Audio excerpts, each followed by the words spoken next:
Semoga Ustaz senantiasa diberikan Allah kesehatan. Amin. Saya dari Medan. Wah, ada juga orang kampung saya di sini.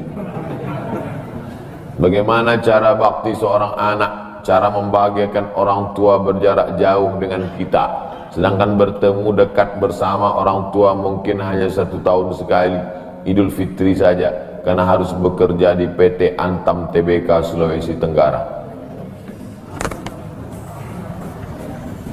Ada sesuatu yang tak bisa kita bayar dengan uang. Tak bisa dibayar dengan uang. Yang bisa merasakan ini orang yang orang tuanya sudah meninggal. Yang masih hidup tak bisa. Lam ya'rif man lam yadhuq, yang tak pernah merasakannya tak bisa menceritakannya, karena tak bisa dirasakan. Setelah orang tua itu tak ada, barulah kita rasa dunia ini hampa, tak ada gunanya. Duit itu tak ada gunanya, mobil itu tak ada gunanya, rumah itu tak ada gunanya, apapun tak ada gunanya.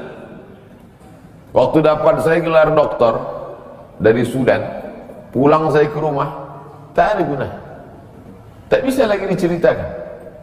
Dulu apapun yang dapat diceritakan, mak, aku dapat sorban dari mak, aku dapat peci.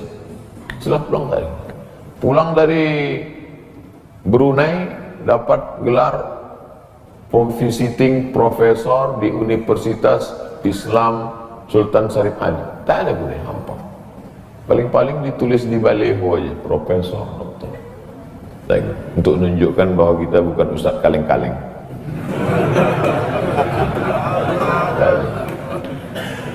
Nanti setelah dia tidak ada, barulah kau cari mana kain yang pernah dia pakai dulu, mana sajadah yang dulu dia pakai waktu sholat, di mana dia dulu sering duduk. Bekas tempat duduknya aja pun bisa menghilangkan rindu. Bekas tempat dia duduk dulu, tempat dia duduk makan kacang sambil minum teh, duduk kau di situ bisa menghilangkan rindu. Quran yang dia baca dulu lengkap dengan rehalnya, bangun kau tengah malam, kau bentang sajadah, duduk kau di situ, kau buka Quran yang dia baca dulu, hilang rindu. Tapi setelah dia tak ada, makanya mumpung dia masih ada, ciumlah tangannya, peluklah badannya, ciumlah keningnya. Kalau kau ada duit, kirimlah. Tak bisa, karena cari makan jauh Pak Ustaz, mesti terbangun dari Sumatera sampai kemari. Apa boleh buat? Memang begitu kondisi ekonomi kita sekarang. Allah tidak marah, tapi kalau kau mampu, kirimlah. Siapa orang yang kira-kira bisa digaji, dibayar untuk memasakkan dia di rumah? Berkirimlah. Karena sampai masanya nanti duit yang banyak itu tidak ada gunanya. Sebanyak apapun kau simpan, tak ada rasanya lagi, hampa, tak ada gunanya. Maka mumpung dia masih ada, Idul Fitri paksa-paksakanlah pulang. Mahal tiket pesawat, tabunglah, teleponlah. Masih ada dia menyambut teleponmu, berikan HP yang kira-kira lama dia pakai, tinggalkan. Mak, ini chargernya, ini handphonenya, ini baterainya, persiapan kalau rusak pasangkan di sini. Nanti kalau aku telepon, sampai masanya nanti handphonenya berbunyi tapi tak ada yang angkat. Selagi dia masih ada, senangkanlah hatinya. Kirimkanlah kain. Kain itu tidak akan dia pakai, tapi insya Allah menyenangkan hati dia. Ketika hatinya lapang, lapang rezeki. Ketika hatinya senang, senang hidup. Tapi kalau sudah hatinya sempit, meleleh air matanya rindu karena tak pernah kau telepon, disitulah awal azab Allah datang. Kau akan berenang dalam kesengsaraan. Mudah-mudahan Allah mengampuni dosa kita semua, dosa yang Pak Ustadz minta tolong doakan ibu saya sudah lama sakit. Nanti kita doakan di akhir majelis, bukan cuma ibu bapak, ibu-ibu semua kita doakan. Bagaimana niatnya doanya? Bagaimana niatnya doanya mandi taubat? Nawaitu, aku berniat ghuslat taubat, mandi taubat. Saya nggak bisa bahasa Arab Pak Ustadz, bahasa Indonesia, bahasa Makassar, bahasa Jawa, bahasa Batak, bahasa Mandailing, bahasa Aceh. Saya niat mandi taubat karena Allah Ta'ala. Bagaimana cara mandinya Pak Ustaz? Seperti mandi wajib, basah dari ujung rambut sampai ke ujung kaki. Di mana mandinya Pak Ustaz? Di laut bisa.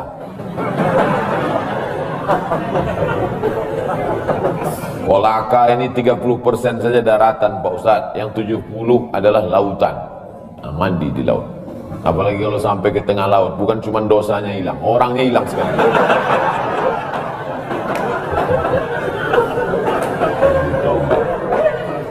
Setelah mandi taubat, solat sunat taubat, usolli sunnatat taubat raka'ataini lillahi ta'ala. Ayatnya bebas.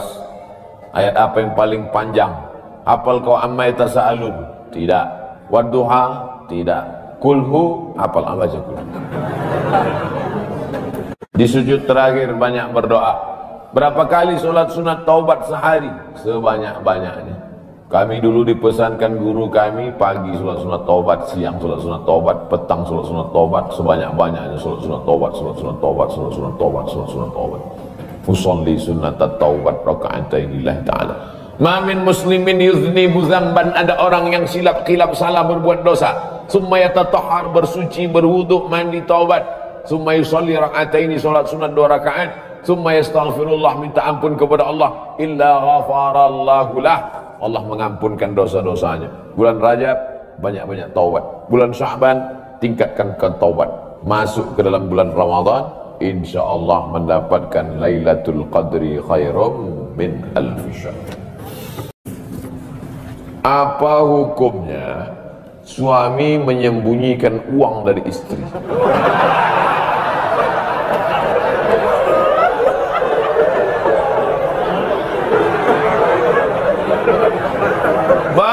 Bang, kata istrinya, bang, ini duit apa bang? Duit sial. Oh, duit sial, udah kusembunyikan, kau dapat juga.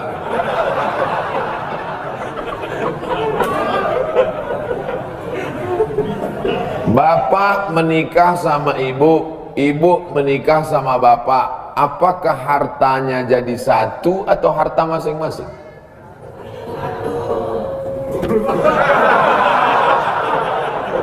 Mereka mau hartanya jadi satu dan bapak ketakutan. Itu yang saya baca. Sekarang kita baca ayatnya. Walakum nisfu ma taraka azwajukum illam yakul lahunna walad. Kalau istrimu meninggal, kau dapat 50% hartanya kalau tidak ada anak. Fa in kana lahunna waladun, kalau dia punya anak, falakumur rubu'u, kamu dapat 25%. Sekarang saya tanya, hartanya nyatu atau pisah?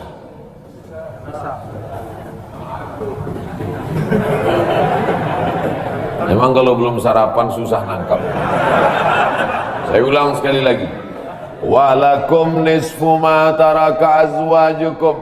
Hai para suami, kamu dapat setengah harta istrimu kalau tidak ada anak. Fa in kana lahunna waladun, kalau ada anak kamu dapat 1/4. Artinya hartanya misal. Harta bapak beda, harta ibu beda. Ibu kerja, punya kebun, punya tanah, punya speedboat, itu harta dia.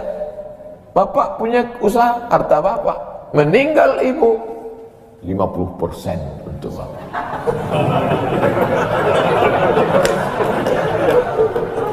Apa beda harta ibu dengan harta bapak? Di dalam harta bapak ada hak ibu, dalam harta ibu tidak ada hak bapak. Takbir. Saya ulang sekali lagi. Ibu menikah dengan bapak, bapak menikah dengan ibu, ibu bawa harta, bapak bawa harta. Bedanya apa? Dalam harta bapak ada hak ibu, dalam harta ibu tidak ada hak bapak. Kenapa dalam harta bapak ada hak ibu? Karena bapak wajib memberi nafkah. Kewajiban bapak 5. Pertama, kasih makan. Kedua, kasih pakaian. Ketiga, kasih tempat tinggal. Keempat, kasih pendidikan. Kelima, kasih perhatian. Lebih dari yang ini, itu bukan milik mereka lagi. Jelas? Ini ada sekarang suami setelah menikah, pas dilihat surat apa semua, tak ada punya dia. Semua atas nama istrinya. Ini orang kalau meninggal, dia tidak kena azab kubur. Karena di dunia sudah terlalu azab dengan istrinya.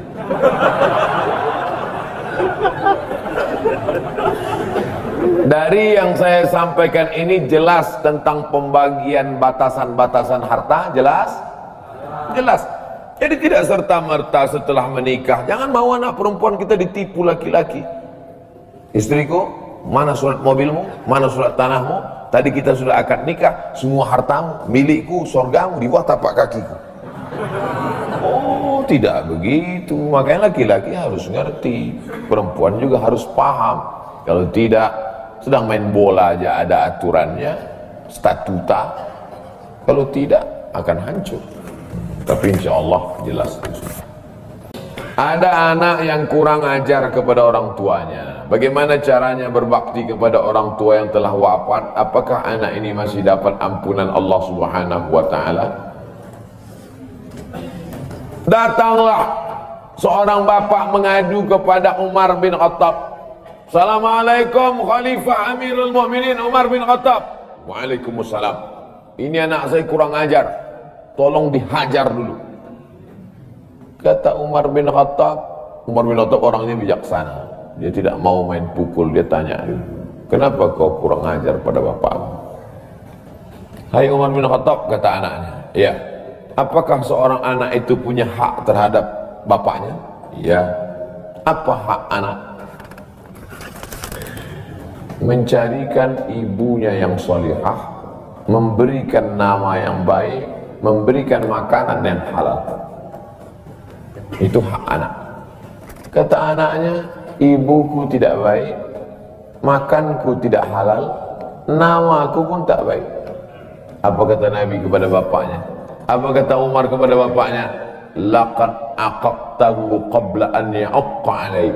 Sebelum anakmu durhaka kepadamu, kau sudah durhaka duluan kepada anakmu. Jadi kalau begitu, ada anak durhaka, ada bapak ini yang sampai anak bapak tahu. Nanti dia pulang, anak durhaka kok. Dia senyum, kau bapak durhaka. Ibunya tak baik, namanya tak baik, makannya tak baik. Kasih dia nama yang baik, kasih dia makan yang halal. Kadang-kadang kenapa otaknya tak lurus? Karena makannya tak halal. Dikasih dia makan riswah, makan sogok, makan haram. Kenapa kok kasih makan haram? Gimana lah Pak Ustadz, yang haramnya aja pun payah.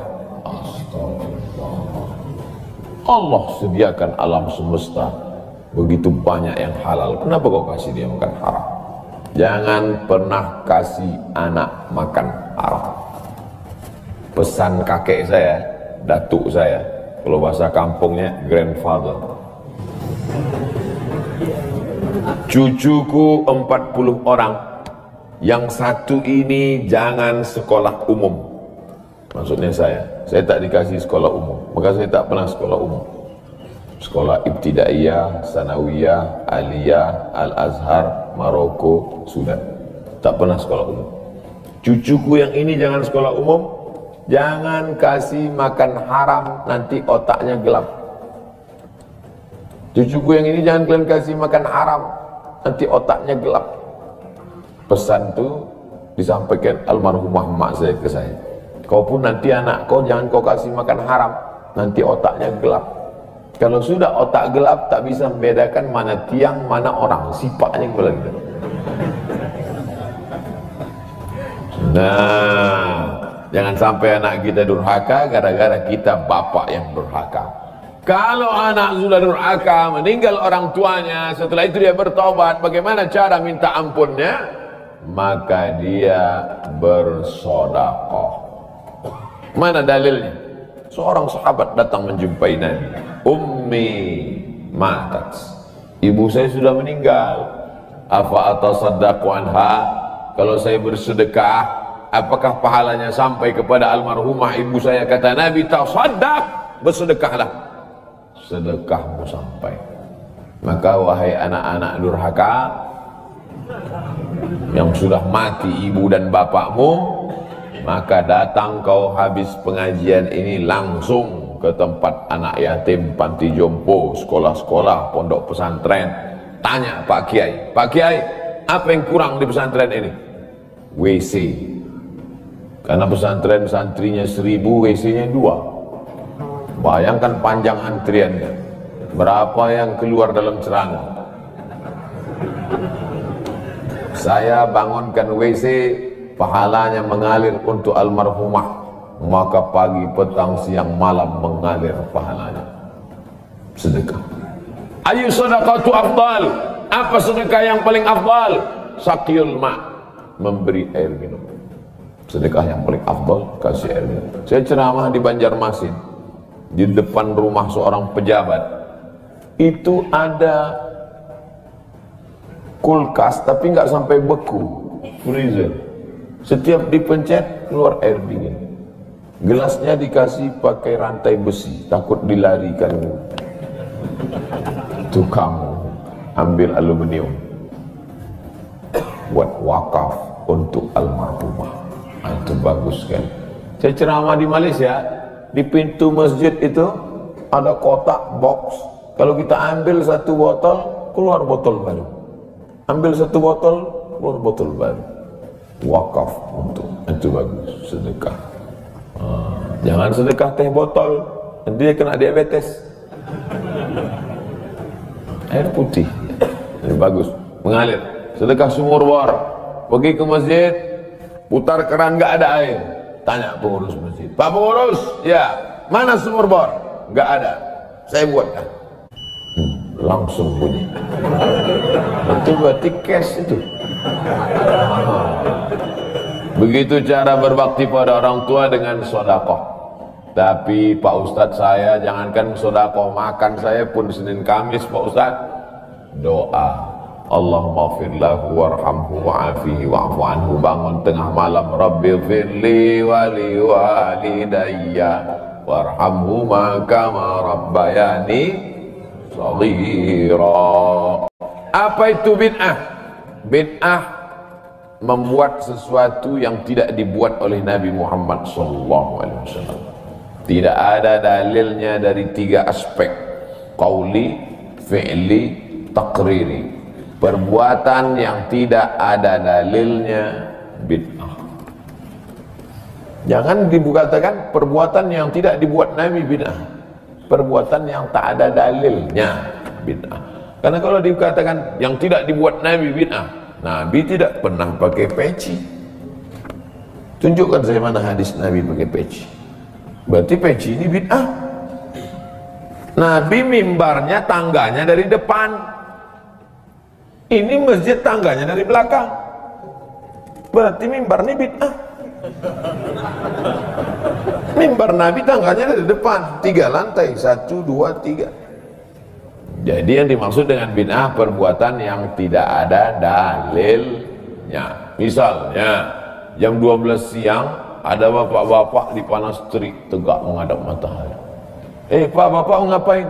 Aku mengagungkan Allah di bulan Rajab. Bid'ah itu, karena tidak ada dalilnya sama sekali. Tapi selama ada dalilnya, tidak boleh kita katakan orang itu melakukan perbuatan bid'ah. Malam Jumat baca Yasin, kumpul 10 orang baca Yasin. Yasin wal Qur'anil Hakim innaka laminal mursalin. Bid'ah. Loh, coba lihat dalilnya. Yang dibacanya itu Quran apa Quran? Quran. Baca Quran apa pahala? Yasin itu Quran atau enggak Quran? Quran. Man qara'a Yasin fi lailatin, siapa yang baca Yasin suatu malam, asbaha maghfuran lah, subuhnya sudah diampuni dosanya. Mestinya baca Quran itu semua, tapi karena dia nggak sanggup semua, dia pilih hati Quran. Hati Quran itu Yasin. Sentuhlah dia tepat di hatinya, dia akan jadi milikmu untuk selamanya. Makanya orang sebelum ngapal Quran semua, yang dihafal hatinya dulu.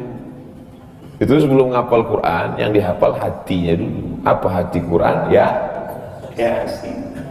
Tapi jangan hatinya aja seumur hidup, yang lain juga. Nah, jadi jangan salahkan orang baca Yasin. Baca Yasin bid'ah. Loh, Yasin kan Quran. Baca Yasin malam Jumat nggak masalah. Seumur hidup baca Yasin masalah. Karena banyak surat yang lain. Baca juga Al-Fatihah, Al-Baqarah, Al-Nisa, Al-Imran, Al-Nisa, Al-Ma'idah, Al-An'am.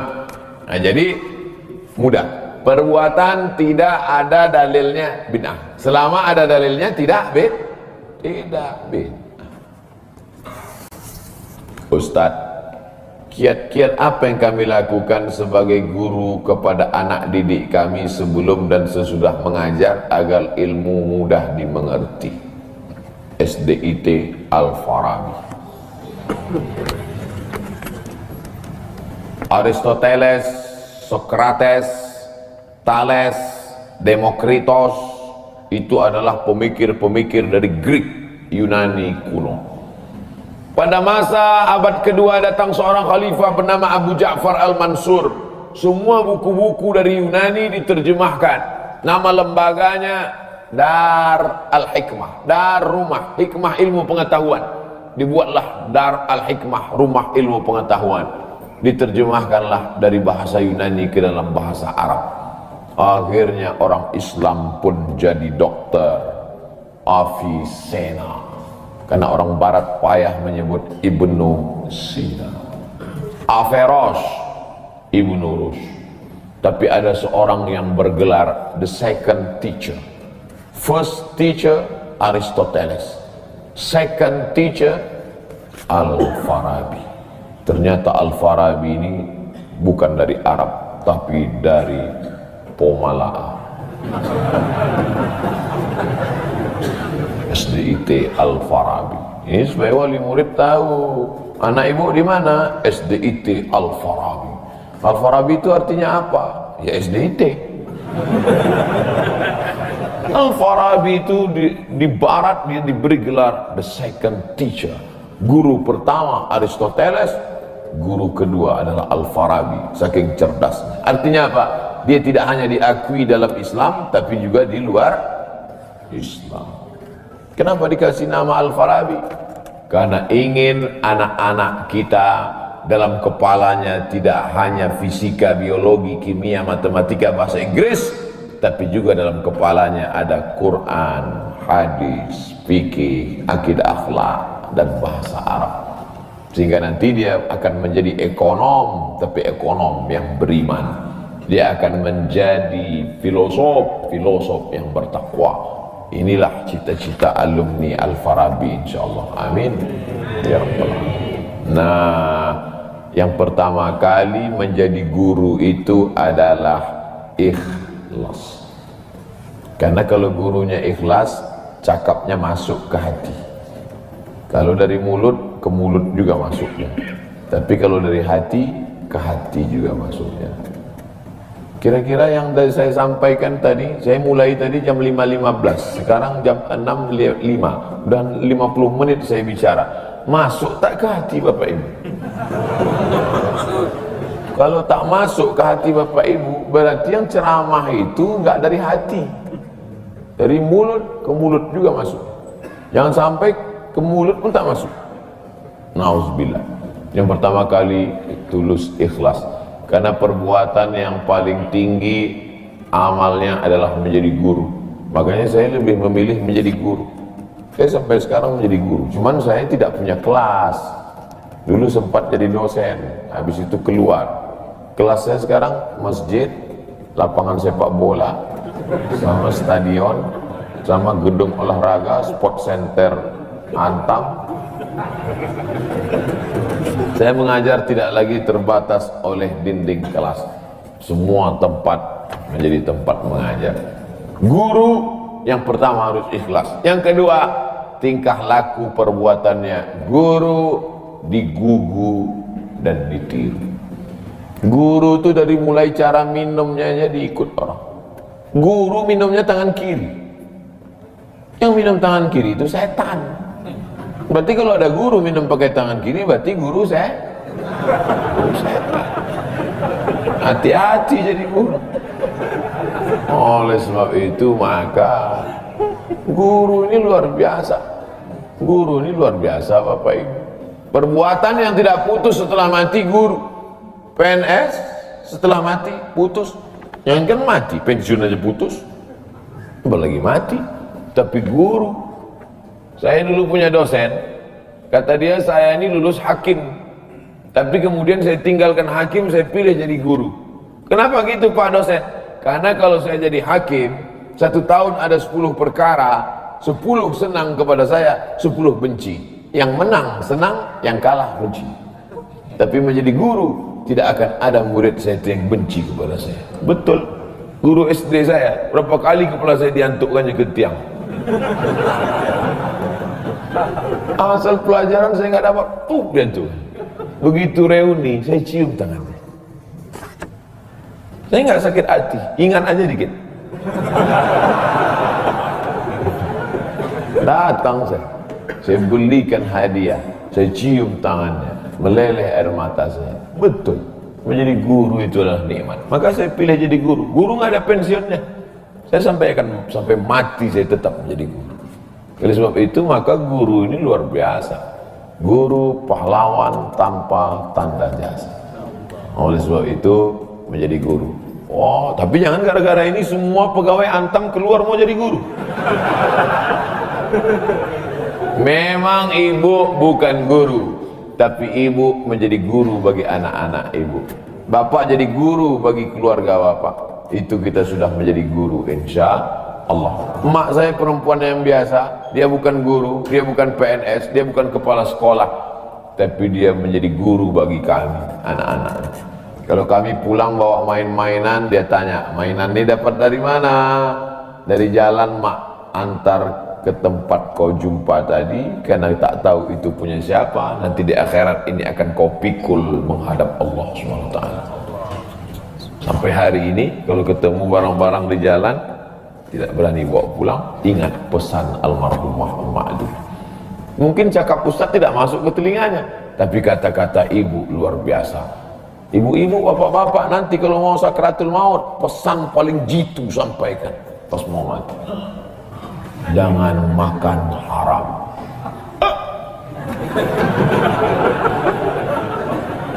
Luar biasa itu, mereka berkesan. Sampai anak cucu akan mereka sampaikan. Nenekmu dulu ketika mau mati pesan terakhirnya, jangan makan haram. Baru sebut la ilaha illallah. Pertama, ikhlas. Yang kedua, perhatikan tindak tandukmu, kau dikubu dan ditiru. Yang ketiga, insya Allah bangkitkan semangat, karena setelah kau mati akan mengalir pahalanya. Abdul Somad kalau mati meninggal dunia, setiap bulan Rajab, bapak-bapak, ibu-ibu, anak-anak bapak, cucu bapak, ibu yang hadir-hadir nih, anakku yang kecil, setiap bulan Rajab mereka beramal. Abdul Somad sudah mati dimakan cacing tanah di Pulau Sumatera, di Riau, pahalanya tetap mengalir. Dari mana? Dari Pomala.